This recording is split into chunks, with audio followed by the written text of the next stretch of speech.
બીજું ખીજડીયા ટેકરી, એના લેખક છે ચુનીલાલ મળી. જન્મ ઈસવીસન 1922 અને મૃત્યુ ઈસવીસન 1968. સમાનાર્થી શબ્દ પટ નદીની પહોળાઈ, વિસ્તાર. એના પછી છે હિમ બરફ, કરા. વાયરો પવન, વાયુ.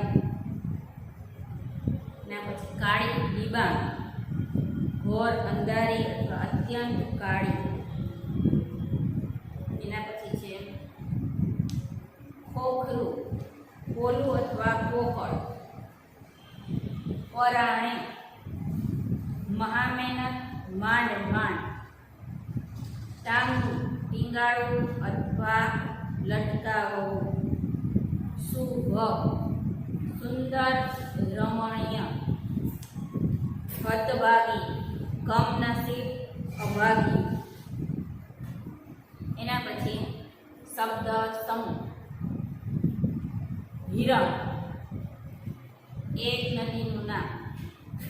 વાડો તરબૂચ, ચીબડા વગેરેનું વાવેતર કરવાની જગ્યા.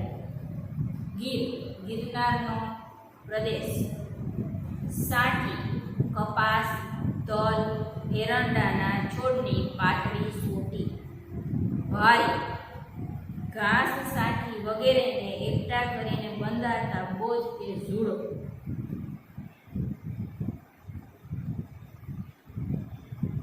એના પછી ગજ 24 તસ્તુનું માપ. પછી ગણેશિયો ખાતર પાડું, એક હથિયાર અથવા તેને ખાતરી કહેવાય. દાટું જમીનમાં ખાડો કરી દફનાવી અને માટી ઢાંકી. કોસ જમીન ખોદવાનું લાકડાનું એક ઓજાર.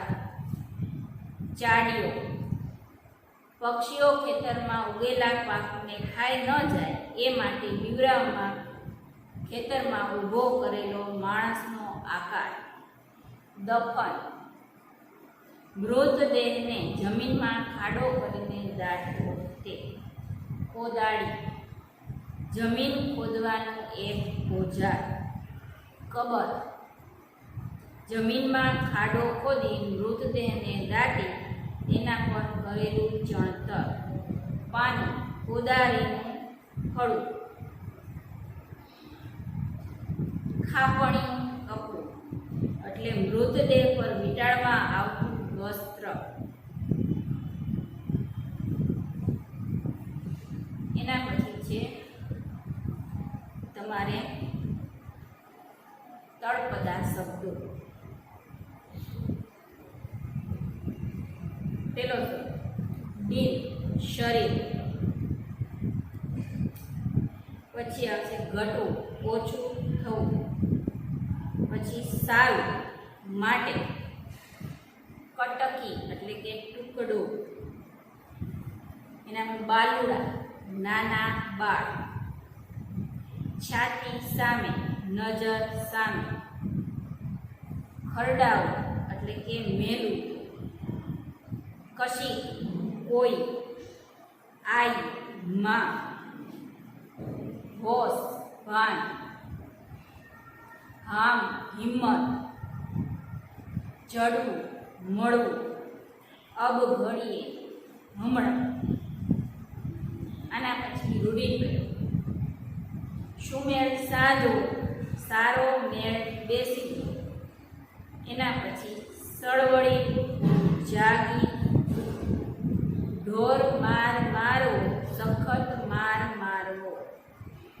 એના પછી નસીબમાં ન સમાવવું એટલે કે નસીબમાં ન હોવું.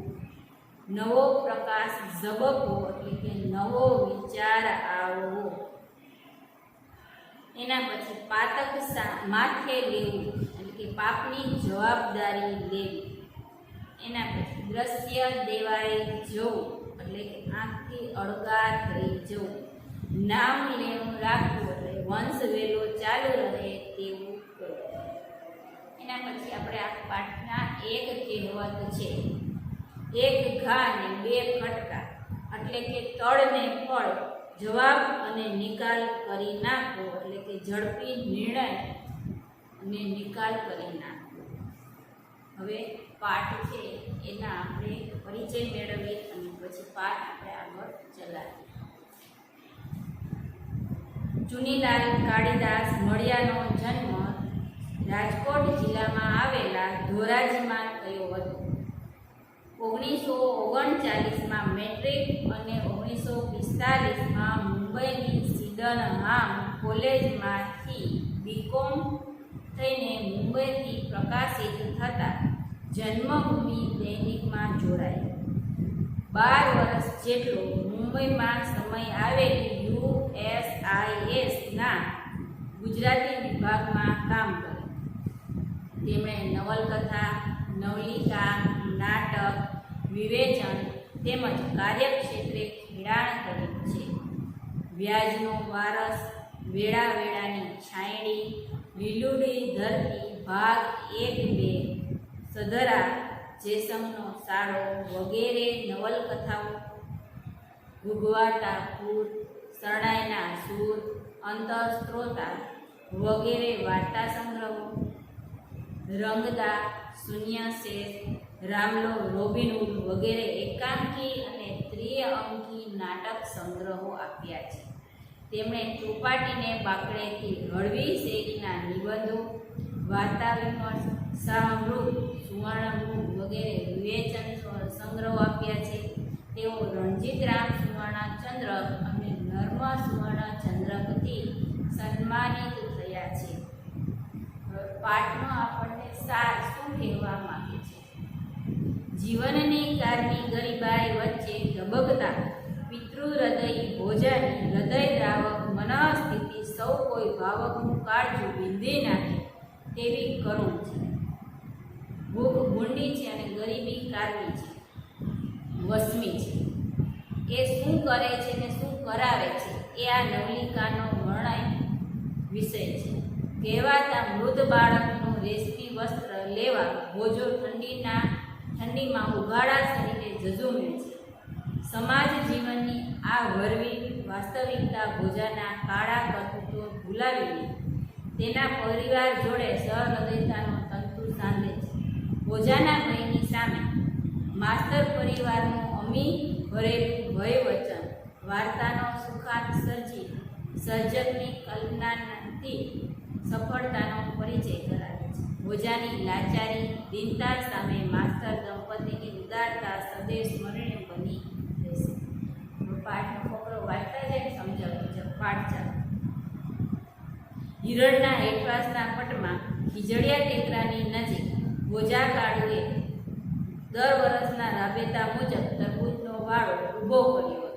આડે પૂછે તો ભોજાનું કુટુંબ નદીના ખુલ્લા પટમાં પડ્યું રહે, પણ કોણ શિયાળે રીંગણી બાળી નાખે અને ગોળાના પાણી ખીજવી દે એવી ટાઢ પડવા માંડી. ત્યારે ભોજો ગીરની અંદર જઈ ત્રણ ચાર તલબાવળના કાપી લાવીને જીવલી વગડો ફરી ફરીને સુખી સાટરીઓ ભારીઓ ભેગી કરી 4 દિવસમાં તો ધણી ધણિયાને ઘણું ભેગું કરી મળી અને 4 છોકરા અને ચૂલો સામે સમાઈ શકે એવો કૂવો વાડામાં જ ઊભો કરી દીધો. એટલે કે કૂવો એટલે કે નાની એવી ઝૂંપડી જેવું એનું ઝૂંપડી નાની એમ કહે.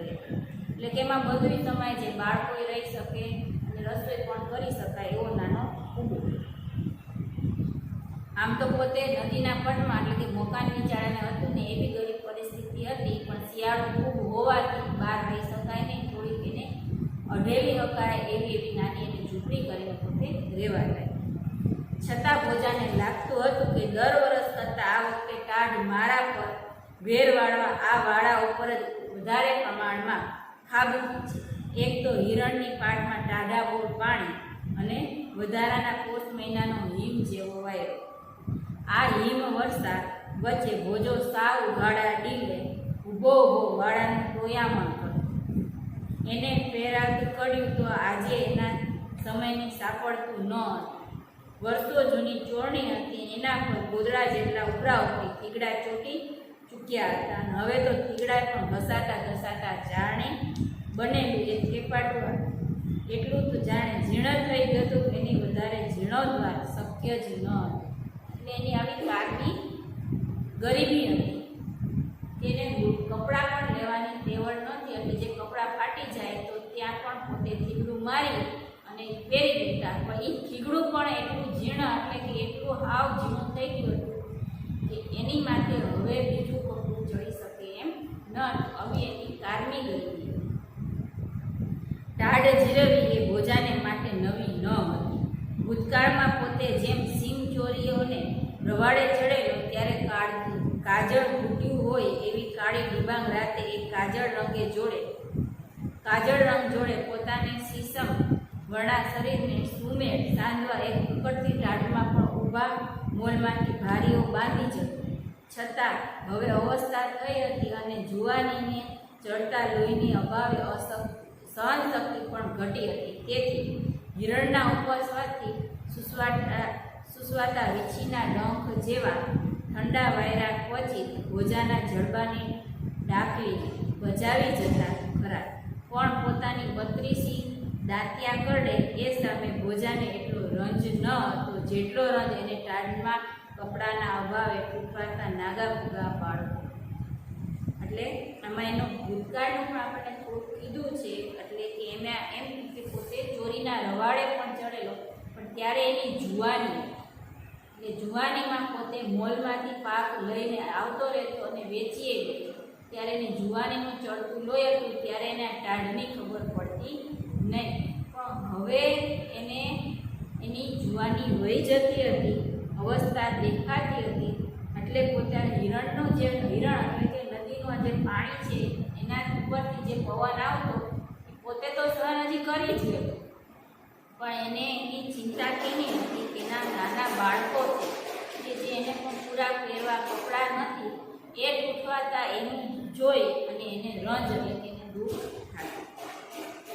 ટોયામણ કરતો ભોજો ક્વચિત ટેકરા પાછળ લપાઈને બેઠેલા ગામમાં આવેલી કાપડની દુકાન પર પોતાનો મનચક્ષુ માંડતો અને દુકાનની અંદર ઘોડાઓ પર ખંડરાયેલી થપ્પી કાપડની થપ્પીઓ પોતાની ચોર નજરે નોંધી ગયો. માધવજી કાપડિયો ગજના ગજ ભરે, પણ મારા જેવા સારું કઠી લુગડું પણ ફાળે નહીં. ભોજા જેવો ભળ માણસ પણ મળનો એકનો એક પિસાસો મૂકતો અને તરત એનો રહેલો ભૂતકાળિયો ભોજ્યો ધાડ પાડું સળવળ્યું.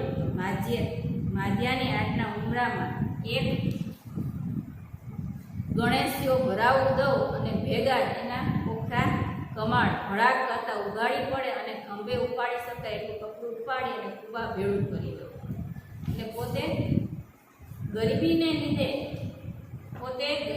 લીધે કોઈ ઉપરવાસથી જોતો તો ગામ એક હતું, ગામની અંદર નાનકડી દુકાન હતી. દુકાનમાં કપડું જોતો, કાપડની દુકાન.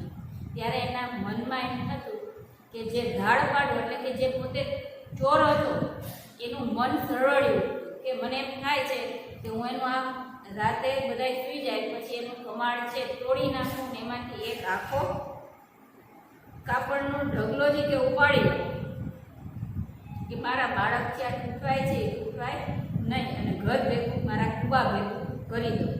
મનથી થતું પણ હવે પોતે કરી શકતો ન. પણ આ ચિત્રની સાથે સાથે એને બીજું ચિત્ર પણ વરાણે આવી ઊભું રહ્યું. ગામના સકમંદ શખ્સોની યાદી ઉપરથી કુબાનો સગડ કાઢી અને ફસાય તો ભોજાને ઢોરમાર મારી રહ્યા છે. ગુનાની પરાણે કબૂલાત કરાવો. પોતાને ઝાડની ડાળે ટીંગાળી નીચે તાક કર્યો છે. મુદ્દામાલનો પત્તો મેળા કાપડ દાટ્યું છે એ સ્થળ બતાવવા.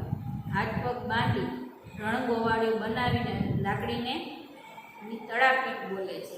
એટલે એનું બીજું ચિત્ર પણ એનું તરત થોડું થઈ જાય. હું આમ લઈને આમ કપડાં લઈ આવું પણ તરત એના મનમાં બીજું પણ ચિત્ર થઈ જાય કે જાણે મેં કપડું લીધું છે ને ગામના જે મોટા મોટા લોકો છે એને ખબર પડી છે કે આને લીધું છે એટલે મને ઝાડની ડાળીએ ટીંગાડેલો છે, મને ઢોરમાર મારે.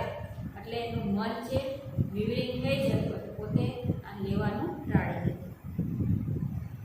ના ના, હવે આ ઉતરતી અવસ્થાએ આવા ઢોરમાર મારાથી નહીં બેઠાય. ભોજાએ આ જોખમ વહેવાનું માંડી પડે. આવા જોખમ ખેડવાની શક્યતા જ ન રહે એવા સુભગ સંયોગ ભોજા સમક્ષ આવીને ઊભો રહે. ખીજડીયા ટેકરાનો ઉપયોગ નાના બાળકોને દાટવા માટે થતો હતો. એની જમીન બહુ કઠણ ન હતી, તેથી સાદી નાનકડી કોસ વડે પણ એનું ખોદકામ એકલે હાથે થઈ જતું. કે જ્યાં ખીજડીયા ટેકરાની વાત, પાટનું નામ જ છે ખીજડીયો ટેકરો, તેની વાત કરવામાં આવે છે કે ખીજડીયા ટેકરાનો ઉપયોગ શું થતો? તો કે અહીંયા નાના જે જન્મજાત બાળક હોય, નાનું કુમળું બાળક અને મૃત્યુ પામ્યું હોય તો ત્યાં એને દાટવામાં આવે. એટલે નાના બાળકને દાટવામાં આવે તો કપડાં સહિત ત્યાં દાટવામાં આવે, એટલે એને ત્યાં દાટી અને લોકો વયા જતા. એટલે ખીજડીયા ટેકરાનો ઉપયોગ આવતો. તો આ ભોજો છે એના મન ઉપર આ અસર અને એને આ વસ્તુ જોઈ. ગામડાના પોસ્ટ માસ્ટરને ત્યાં આજે સાંજના સમયે છોકરો અવતરેલો. કોઈએ કહેલું હતું કે છોકરો મરેલો જ જન્મ્યો હતો, કોઈ કહેતું હતું કે જન્મ્યા પછી જ મરી ગયો. ઉપરા ઉપર પુત્રીઓ જ પામનાર પોસ્ટ માસ્ટરને ઘરે વર્ષો પછી પુત્ર અવતર્યો, પણ નસીબમાં ન સમાયો, તેથી તેને ભારે આઘાત લાગ્યો. આ હદભાગીને ઘરે અવતારની કશું સુખ ન પામનાર બાલુડા પાછળ માસ્તરે સારું દાન પુણ્ય પણ કરી નાખ્યું. માધવજીના હાટેથી ઊંચામાં ઊંચી જાતનું રેશમી કાપડ વેતરાવીને મૃત બાળકને સારી રીતે પીઠી પીટાડ્યો અને અધમણ મીઠાની ગાસડી બાંધી અને 4 સગાઓને જોડે માસ્તર ખીજડીએ ટેકરે જાય. તો આ બાજુ ગામમાં એક પોસ્ટ માસ્ટરને ત્યાં ઘણી દીકરીઓ પછી એને ત્યાં દીકરો આવ્યો. પણ દીકરો આવ્યો, હવે શું થયું કે મરેલો જ જન્મો કે જન્મીને મરે એ કાંઈ ખબર નથી, પણ એવી ખબર છે કે આ મૃત્યુ પામ્યો. દીકરો જન્મો અને દીકરાને એને મૃત્યુ પામ્યો છે, તો તેને આ દુકાનેથી સારું એવું રેશમી કાપડ લઈ એમાં વીંટાડીને ખીજડીએ ટેકરે એને 4 માણસ ભેગા થઈને દાટવા આવેલા. એવી આને ભોજાને ખબર હતી, એટલે ભોજાનું મન હવે ત્યાં સળવું. હવે પછીનો પાઠ છે હું નવા લેક્ચરમાં તમને સમજાવું છું.